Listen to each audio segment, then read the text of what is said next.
Hey everyone, welcome back to my YouTube channel. My name's Meredith Phillips, and this is Let's Chat episode number 7.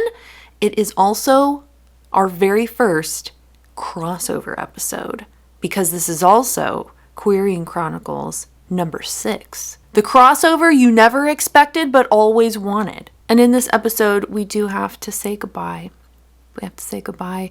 We have to shelve a project officially. So if you've been here on my channel for a while, you know that in 2024, I started querying my very first Regency romance project, the very first project I've ever queried, and I was so excited. I was so excited to be at this point in the process, to feel like I had something that was decent enough to throw it out there into the professional world of publication. And I had a really good time. I really had a good time in 2024 with querying. Did I get a whole host of rejections? Absolutely, I did. Did I get a very good handful of closed no reply? Absolutely. I did get 2 requests. And I got a book deal offer, but if you've missed all of the excitement and fun with all of that, there's a whole playlist for the querying journey. You can relive it from the beginning if you want. But overall, I feel like if you just look at the bare numbers, the bare stats for my querying journey thus far, I feel like my number of requests and that kind of thing is pretty low compared to some people. And I know that's oh, you shouldn't compare yourself. Okay. But I'm just saying, I'm not mad about it. I'm just saying it. If you look at it objectively, it maybe wasn't the best in terms of results, but I am still so incredibly pleased with just being here and doing the thing and getting responses from people.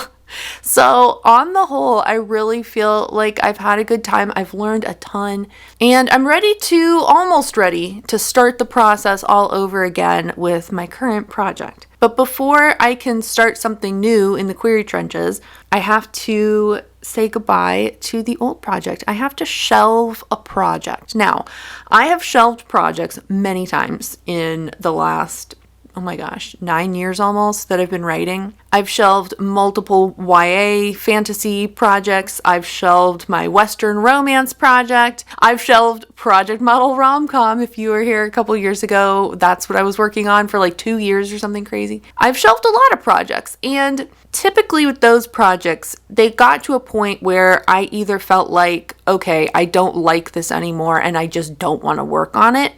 And so it was not hard at all to shelve it. Or it got to a point where I was this isn't working and I can't figure out why it's not working, and I'm just going to give up on it and do something different. And so that also wasn't really too hard to shelve, because I had gotten frustrated with it to the point where I didn't know what to do, and it was easier just to put it on the shelf. But with my Regency romance, it's Twice Married. I don't know why I keep not calling it by its name, but that's fine. I guess because technically Twice Married is the name I had thought up for this series. Did I ever actually think of a title for that first book? No. We queried it under the series name because that was the best I could come up with. Anyway, Twice Married was the first book that I got it to a point revision-wise that I thought it was strong and I wanted to send it out to agents. And that's what I did. And now it's at the point where I've sent it to pretty much everyone who might possibly have an interest in it, and nobody has had a lasting interest in it, and there's nothing else to do with it. And so I am, for the very first time, in a position where I really have to shelve a project, even though I absolutely adore this little book I wrote. I love this book so much because it's the book I wanted to read. I wrote the book I wanted to read. I love the story. I love the characters. I love all of the side characters. I love this book so much. And I don't want it to go away. I don't want to not have Percy and Harriet doing things in the background of book 2 in the series, I want to keep going with that world I created, but there isn't enough interest. Nobody wants it. So I have to put it on the shelf, and that is sad. That is sad. And now if I look at it objectively, I haven't really looked at that project in over a year now, because I started, I guess exactly a year now. I started querying it right mid-January of 2024. So it's been almost exactly a year since I started.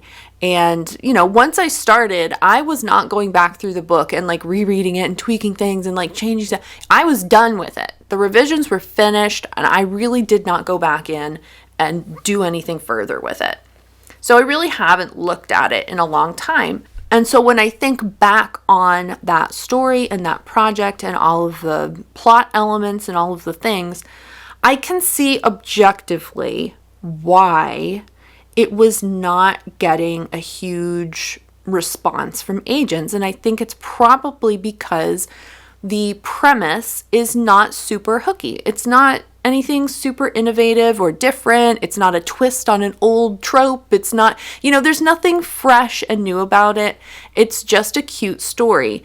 And right now, what people are looking for, I think pretty much across all genres, let me know if you think that's wrong, but definitely the romance genre, at least for trad pub, they want something fresh. They want something hooky. They want something with a lot of voice. They want something that is going to make people go, ooh, what? Okay, that sounds cool. That's what they want. And I don't think that book fits that really catchy kind of vibe, or whatever you want to call it. Now, for me as a reader, I don't necessarily care about something being like this wild mashup of hooky things. Like, I don't need that. I want a good story with good characters that I fall in love with. And so that's what I wrote. But I can see why it didn't go further than it did. And so, yeah, I do feel really sad. It's so weird to spend so much time on a project like that and then not be able to actually do anything with it. And it's not wasted time. I definitely learned a ton. I had so many firsts with this book. It was the book that I first had critique partners with. It was the book I first had beta readers look at. It was the first book that I sent into the query trenches. It was the first book I got an actual editor to review the first 10 pages and give me professional feedback on them. It's the first book I've ever gotten past a draft 2 or a draft 3. It's the first book I've ever really gone in and done serious line editing for. There were a lot of firsts, a lot of learning. So this was absolutely not wasted time, in my opinion, at all. But it still is a lot of time to then not get the end result that you really wanted. And I do think, again, I know I've said this before, but I think I went into the querying process very realistic with my expectations. I knew the numbers about who, how many writers actually get an agent, blah, blah, blah, blah. I knew all that stuff. So I don't feel my hopes or expectations were out of line. But I did spend a lot of time. And I actually, because I'm a nerd, I did a spreadsheet. Leave me alone, okay? I did a spreadsheet because I was I wonder how much, I wish I could track how many exact hours I spent working on this book at my desk. And I went in and I tried to just do some rough estimates of how much time do I think I spent. And so I broke it down. I broke down 2023 because that's when I was really working on this project, right? In terms of drafting it. Oh no, I actually drafted it in 22. I drafted it in November of 2022. So I spent all of November that year writing it, and then I actually started the revision stuff in January of 2023. Anyway, just for 2023, there were 105 weekend days and 260 weekdays. Now, I estimated each weekend day, I probably was averaging about 5 hours on Saturday, Sunday, and probably about an hour every weekday. Again, rough averages. There were absolutely times where I did nothing. There were absolutely times where I did way more than that. But, just general average kind of thing there. And long story short, it worked out to be about 715 hours of work in 2023 for Twice Married. That's a lot of time to spend with these characters and this world. And now they have to go away. there's nothing I can really do with them at this point. So yeah, I just feel, I feel sad about it. I did go on Query Tracker, and I didn't delete it as a project on there, but I did create a new project for my new project to start querying here in the next couple months. Twice Married is officially like the retired project. It's finished. I'm not sending it out to anyone else. I moved all of the documents related to it on my computer into a folder that is just titled Old. Which was that was sad. Oh my gosh. Okay. When I have stuff on my computer, it's like, okay, well, I don't want to delete this, but I don't need to look at it every time I open this folder. I have a folder that is just old. And it's any kind of little old stuff that I don't need to look at but don't want to delete. And this had to go in there. This had to go in the old folder.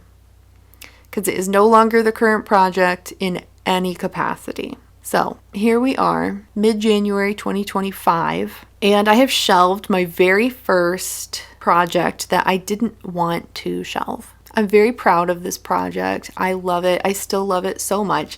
And so this weekend, what I'm going to do, I think, is I'm going to take it and put it on my Kindle, and I'm going to read it one more time, and I'm going to say goodbye to these characters and move on officially to a new project. I mean, I've already moved on to a new project. Been working on it for a year now. But, like, officially, this is the only project that I have going. So maybe one day we'll get to return to that story in some way. But for now, it's tucked away in my little old folder. It'll just be my project now. It'll just be for me. I'm sure some of you might be thinking, like, well, just go self-publish it. Just self-publish it.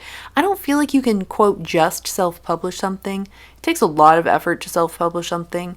And me being me, I would never, ever put this book up on Amazon or something to just be like, I don't know, here it is. I would never do that, like, without a ton of work. I would want to get professional editing done on it. And I know you're probably like, it doesn't matter, just do it. No, I would want to get like the line editor and the proofreader. I would want to get a really nice cover done. All of that is expensive. I know you don't have to, but I would really want to. And I just don't want to do all of that work. I don't want to do it. So self-publishing it is not something that I've ever considered for this book. Never say never. Who knows? But definitely for the foreseeable future, this project will just have to live on my computer.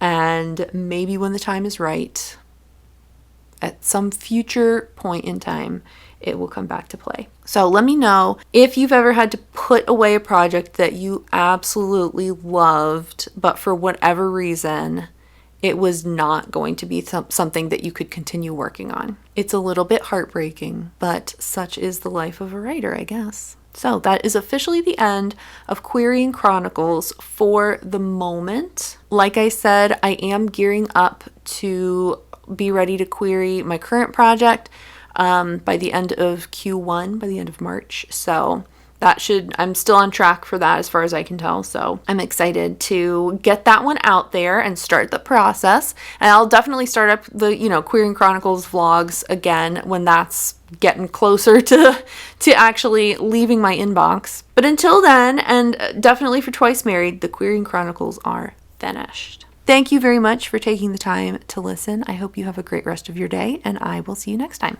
Bye.